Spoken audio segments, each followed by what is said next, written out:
मम्मा, आप तो उड़ते उड़ते थक गई होंगी और बारिश में आपके पंख भी भीग गए होंगे। मम्मा, आप ऐसी बारिश में कैसे उड़ लेती हो?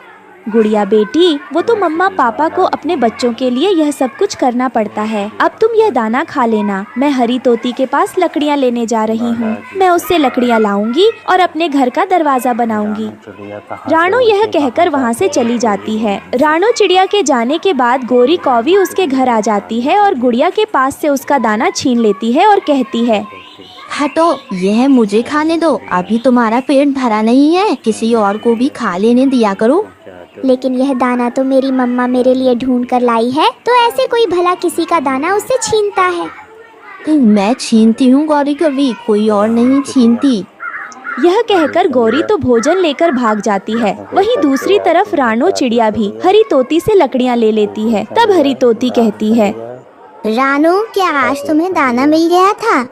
हाँ, मुझे मिल तो गया था, लेकिन मैं अभी भूखी हूँ क्योंकि थोड़ा ही मिला था और वो मैं अपनी बेटी को दे आई हूँ। वो खा लेगी उसे। यह कहकर रानू लकड़ियाँ लेकर घर जाती है तो उसकी बेटी रोते हुए उससे कहती है, मम्मा, उस गोरी कौवी ने मेरा दाना भी मुझसे छीन लिया और लेकर चली गई और मुझे बहुत डांटा भी। गुड़िया बेटी, तुम यहीं रुको, मैं जाती हूँ उस कौवी के पास और उससे पूछती हूँ।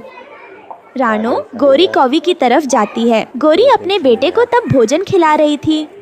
मेरे बेटे जग्गू, खा ले, पेट भर के भोजन खा ले। मैं यह भोजन उस चिड़िया की बेटी से छीन कर लाई हूँ। मम्मा, क्या चिड़िया आंटी आपसे डरती है? जग्गू बेटा, वो चिड़िया तो बहुत ज्यादा कमजोर है। वो तो मुझे देखते ही अपना रास्ता बदल लेती है। तभी रानू भी वहाँ आ जाती है और वो उसकी बात सुन लेती है और कहती है, मैं रास्ता इसलिए बदल लेती हूँ क्योंकि मैं तुम्हारे मुंह नहीं लगना चाहती और तुम क्या समझी कि मैं डरती हूँ तुमसे। खबरदार, अगर आज के बाद तुम फिर कभी मेरे घर आई तो मैं तुम्हें छोड़ूंगी नहीं। अरे रानू चिड़िया, तू तो बड़ी बड़ी बातें करने लगी है। चल भाग यहाँ से। अगर मेरा कालू पति आ गया तो मार मार कर तेरे पंख तोड़ देगा। चल निकल मेरे घर से। बेशर्म कौवी, तुम्हें मेरी बेटी से दाना छीनते हुए शर्म नहीं आई? इतनी छोटी सी बच्ची से दाना छीन कर लाई थी तुम।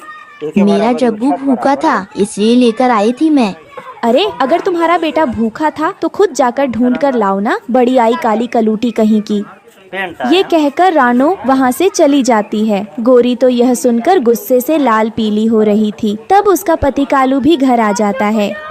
गोरी, क्या बात है? तुम बहुत गुस्से में लग रही हो। अरे कालू, वो पिद्दी सी कमजोर चिड़िया यहाँ आई थी। पापा, उस चिड़िया आंटी